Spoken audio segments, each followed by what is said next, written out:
झारखंड में सरकारी विभागों में 2,23,363 पद स्वीकृत होने के बावजूद 73,236 पद खाली पड़े हुए हैं। लिहाजा इसका असर कई विभागों के कर्मियों पर पड़ता है।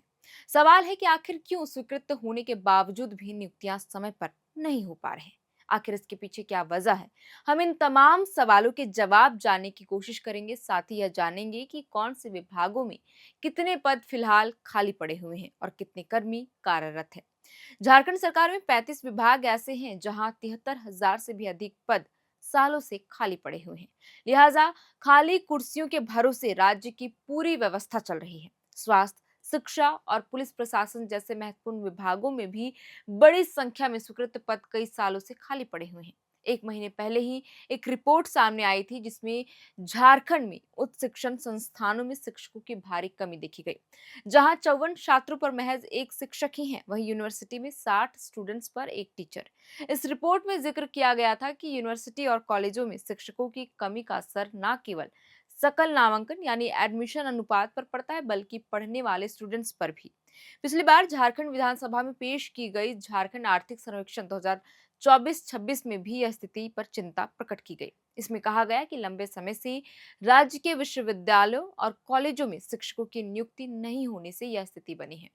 AISHE 2021-22 की इस रिपोर्ट के आधार पर इस सर्वेक्षण में आंकड़े पेश किए गए थे। बता दें कि इस अवधि के बाद ही राज्य के विश्वविद्यालयों और कॉलेजों में शिक्षकों की नियुक्ति नहीं हुई है। इसलिए माना जा रहा है कि इस आंकड़े में अभी तक कोई बदलाव नहीं आया है। वहीं इस मामले में सुप्रीम कोर्ट ने भी सभी उच्च शिक्षण संस्थानों के शैक्षणिक एवं गैर शैक्षणिक पदों को 4 महीने में भरने का सख्त निर्देश भी दिया है। बहरहाल स्वास्थ्य विभागों में भी पद खाली रहने से अस्पतालों में डॉक्टरों और नर्सों की भारी कमी है। दैनिक भास्कर की एक रिपोर्ट के मुताबिक झारखंड में 4,746 मरीज पर महज एक डॉक्टर ही हैं। रिपोर्ट में जिक्र किया गया था कि वर्तमान सरकार ने साल 2019 विधानसभा चुनाव के दौरान स्वास्थ्य सुविधाओं को बेहतर बनाने की दिशा में काम करने का वादा किया था। पद सृजित कर स्वास्थ्य कर्मियों की स्थायी नियुक्ति का भरोसा भी दिलाया था, लेकिन 5 साल का कार्यकाल पूरा होने के बाद भी स्थिति ज्यादा अंतर नहीं आया। अगर रजिस्टर्ड डॉक्टरों की संख्या के हिसाब से देखें तो औसतन 4,746 लोगों के लिए झारखंड में मात्र एक ही डॉक्टर उपलब्ध है, जैसे कि मैंने थोड़ी देर पहले बताया। इसीलिए राज्य से हर साल 70,000 लोग सर्जरी के लिए दूसरे राज्यों के अस्पतालों में जाते हैं। साल 2019 में ही जहां राज्य के सरकारी अस्पतालों में स्थायी चिकित्सकों की संख्या 1450 के करीब थी, अब भी मात्र 1600 के करीब चिकित्सक ही कार्यरत हैं, जबकि सरकारी अस्पतालों में डॉक्टरों के लिए 3,691 पद सृजित है। यही नहीं, स्पेशलिस्ट डॉक्टरों के 1,021 पद भी सृजित है और कार्यरत स्पेशलिस्ट की संख्या महज 195 के करीब है। यानी अब भी राज्य में स्पेशलिस्ट के 80% और सामान्य चिकित्सकों के करीब 55% पद खाली पड़े हैं। सरकार ने पिछले 5 सालों में चिकित्सकों के करीब 800 पदों पर नियुक्ति की। इसमें भी 75% से अधिक चिकित्सकों की नियुक्ति अनुबंध पर ही की गई। वहीं पुलिस बल में भी पर्याप्त पुलिसकर्मी नहीं है। राज्य सरकार ने ह्यूमन रिसोर्सेस मैनेजमेंट सिस्टम के मुताबिक झारखंड में कुल 2,23,363 स्वीकृत पदों के मुकाबले 1,01,127 पदों पर ही कर्मचारी अधिकृत नियुक्त हैं, यानी काम कर रहे हैं, जबकि 73,236 पद खाली पड़े हैं, यानी 32.78% पद खाली पड़े हैं। और सबसे अधिक पद 27,859 सिर्फ स्कूली शिक्षा एवं साक्षरता विभाग में खाली है। नतीजन 58 स्टूडेंट्स पर केवल एक टीचर ही। गृह कारा एवं आपदा प्रबंधन विभाग में 8,386 पद रिक्त हैं। वहीं विशेषज्ञों का कहना है कि अगर सरकार इन सभी खाली पड़े पदों को भी भर दे तो झारखंड के बेरोजगारों को नौकरी मिल जाएगी। इससे काम का बोझ झेल रहे कर्मचारियों पर अतिरिक्त राहत भी मिलेगा। अब हम आपको बताते हैं कि कौन से विभाग हैं जिनमें पद खाली पड़े हुए हैं। कृषि विभाग की बात करें तो कुल 5,415 पद स्वीकृत है, लेकिन केवल 826 कर्मचारी ही काम कर रहे हैं और 4,579 पद अब भी खाली है। पशुपालन प्रभाग में 2,361 पद स्वीकृत है, जिसमें 1,692 ही काम कर रहे हैं और 699 पद खाली पड़े हैं। गृह कारा एवं आपदा प्रबंधन विभाग में 78,556 स्वीकृत है, जिसमें महज 70,220 ही कर्मचारी काम कर रहे हैं और कुल 8,336 पद खाली पड़े हुए हैं।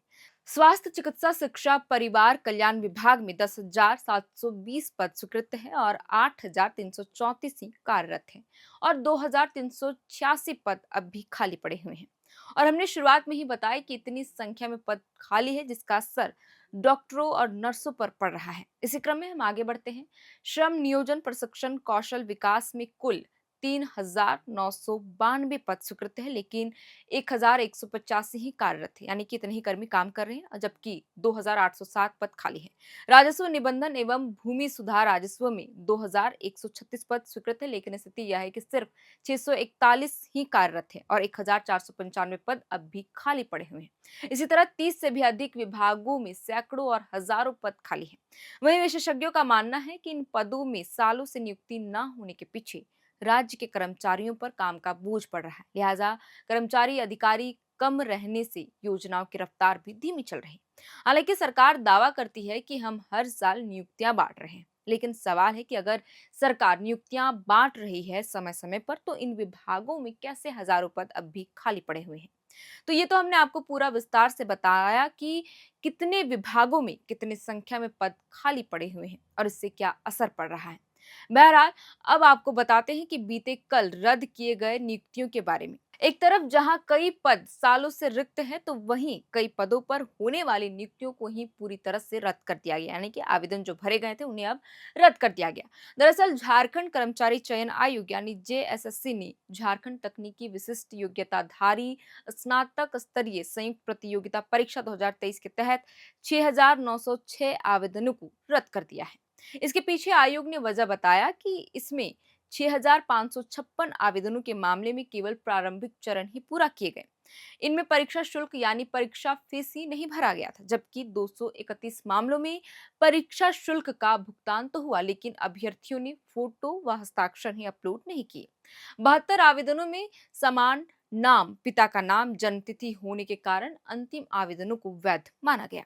वहीं 47 आवेदन निबंध पोर्टल द्वारा स्वजनित थे और आपको बता दें कि इस परीक्षा के लिए 7 नवंबर 2025 से 8 दिसंबर 2025 तक ऑनलाइन आवेदन भरे गए थे, लेकिन सही से नहीं होने की वजह से ये आवेदन रद्द कर दिए गए। खैर, अब देखना होगा कि सरकार इन हजारों रिक्त पदों पर नियुक्तियां कब शुरू करता है, जिन्हें पहले ही स्वीकृत किया गया था।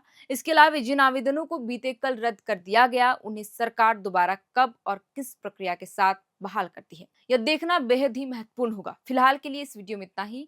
एजुकेशन से जुड़ी जो भी खबर आएगी, हम उस पर ऐसे ही विश्लेषण करके आपके साथ जानकारी साझा करते रहेंगे। आप देख रहे थे एयर नाउ और मेरा नाम है श्रेया रतन। बहुत बहुत शुक्रिया।